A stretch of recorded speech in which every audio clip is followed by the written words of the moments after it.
battery लो कसो mobile हो यो हाम्रो हुँदै भाइ पैसामा कलर पढाउनु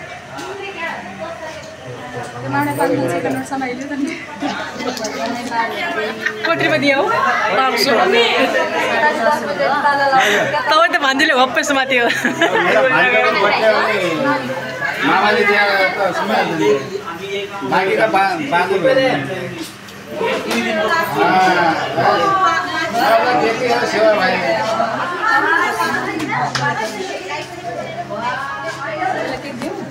नहीं पछि ठीक हो यो एसएलसी पास गर्दियो भाइ आदमी पुलिसमा जाओस् राम्रो त्यो पछिको सोच हो बिजनेसम्यान बन्ने होला बना मामा त कति खाने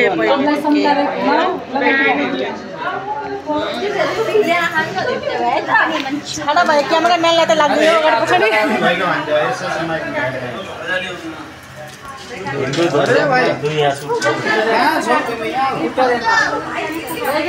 किसी साथै आगे आछि बाबु सब खतम भएबाट आउँथ्यो एमआई पनि अट्ने छैन भाइ भान्जाको युट्युबमा भाइरल हुन्छ मतलब राखेको छु मैले